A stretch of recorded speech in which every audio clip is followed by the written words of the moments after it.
আসসালামু আলাইকুম ওয়ারাহমাতুল্লাহ। বিসমিল্লাহির রহমানির রহিম। মৃত্যু বা মত, কুরআনে উল্লেখ আছে কুল্লু নাফসিন যায়কাতুল মাউত, অর্থাৎ প্রত্যেক প্রাণী মৃত্যুর স্বাদ গ্রহণ করবে। সূরা আম্বিয়া আয়াত ৩৫। কিন্তু মৃত্যুকেই সবকিছুর শেষ বলা হয়নি। আরও উল্লেখ আছে তোমাদেরকে স্থানান্তর করা হবে এক ভিন্ন নতুন জগতে, তুমি ভ্রমণ করছো। কোরআনের এই বক্তব্যে বোঝা যায় মৃত্যুই আমাদের চূড়ান্ত পরিণতি নয়। আমরা মৃত্যুবরণ করব, কিন্তু পরবর্তী জীবনের দিকে ধাবিত হব, থেমে থাকব না।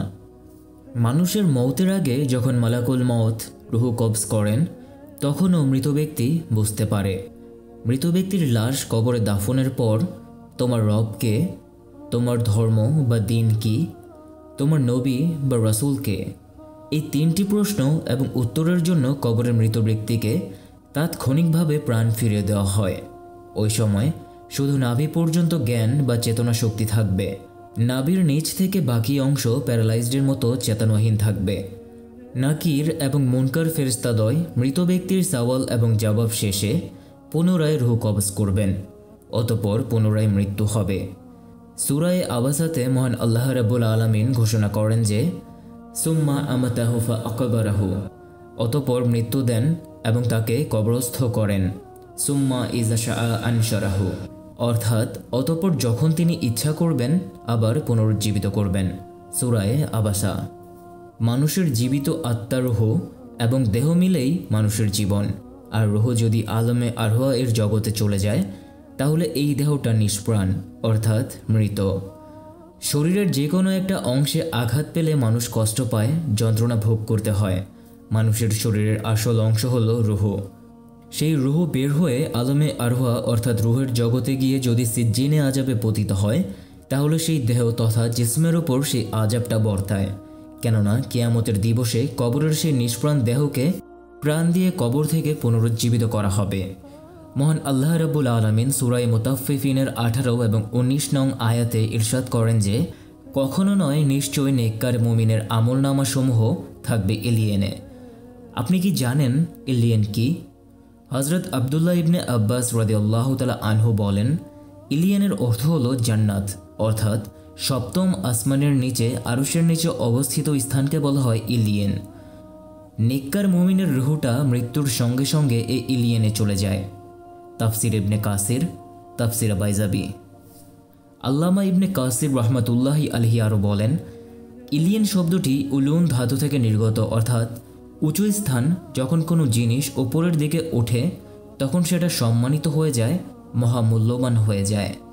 কাল্লা ইন্না কিতাবাল আবরারি লাফি ইল্লিয়িন ওয়া মা আদরাকা মা ইল্লিয়ুন কিতাবুম মারকুবুম, অর্থাৎ কখনো না, নিশ্চয়ই সে লোকদের আমলনামাসমূহ আছে ইলিয়েনে। আপনি কি জানেন ইলিয়েন কি? এটা লিপিবদ্ধ ডায়েরিভুক্ত খাতা। হযরত বারা ইবনে আজিব রাদিয়াল্লাহু তাআলা আনহু থেকে বর্ণিত, ইলিয়েনে মুমিন বান্দাদের রূহ বা আত্মা এবং আমলনামাসমূহ রাখা হয়। আল্লাহ পাক সূরা আত-তাতফিফের ৮, ৯ এবং ১০ নম্বর আয়াতে ঘোষণা করেন যে কাল্লা ইন্না কিতাবুল ফুজ্জারি লাফি সিজ্জিন ওয়া মা আদরাকা মা সিজ্জিন কিতাবুম মারকুবুম ওয়াইলু ইয়াউমাইযিল লিল মুকাজ্জিবিন, কখনো না, নিশ্চয়ই পাপাচারীদের আমলনামাসমূহ সিজ্জিনে আছে। আপনি জানেন সিজ্জিন কি? এটা লিপিবদ্ধ ডায়েরি খাতা, যে দুর্ভোগ মিথ্যারোপকারীদের। সিজ্জিন শব্দের অর্থ কারাগার বা বন্দিশা। হযরত ইবনে মাসউদ রাদিয়াল্লাহু তাআলা আনহু থেকে বর্ণিত যে সিজ্জিনে জাহান্নামী পাপাচারীদের রূহ এবং আমলনামাসমূহ রাখা হয়।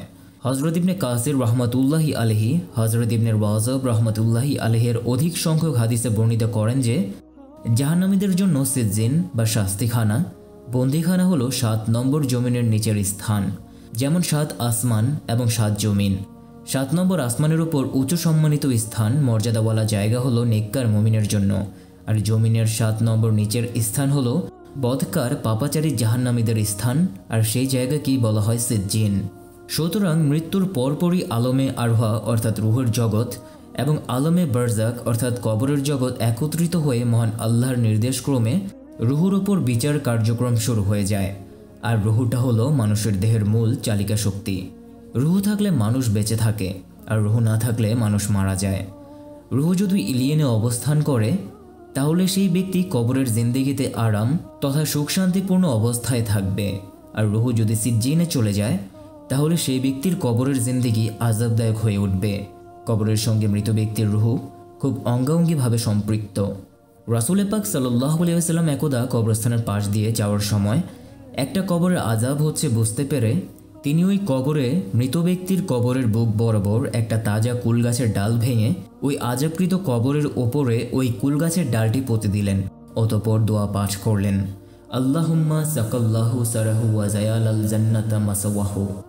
সাহাবায়ে কিরামগণ আল্লাহর রাসূল সাল্লাল্লাহু আলাইহি ওয়াসাল্লামকে জিজ্ঞাসা করলেন, হে আল্লাহর রাসূল, কবরের ওপর কুল বৃক্ষের ডাল ভেঙে পুঁতে দিলেন কেন? এর কারণ কি?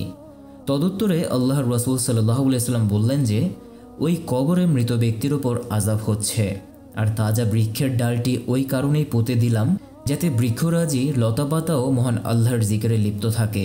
ওই গাছের ডাল এবং পাতাসমূহ মহান আল্লাহর জিকির করার কারণে ওই মৃত ব্যক্তির আযাব লাঘব হবে।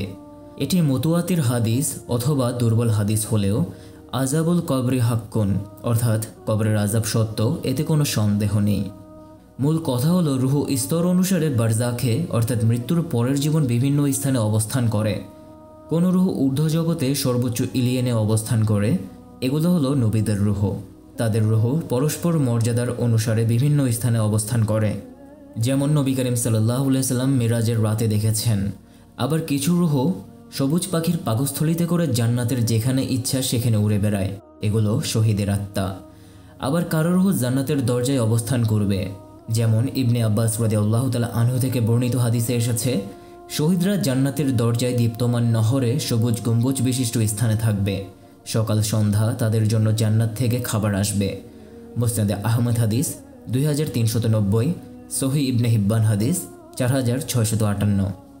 তবে জাফর ইবনে আবু তালিব রাদিয়াল্লাহু তাআলা আনহুর ক্ষেত্রে এটি ভিন্ন হবে, কেননা আল্লাহ তার দুই হাতের বিনিময়ে দুটি ডানা দিয়েছেন, যা দ্বারা তিনি ইচ্ছামতো জান্নাতের যেখানে সেখানে ঘুরে বেড়াতে পারবেন।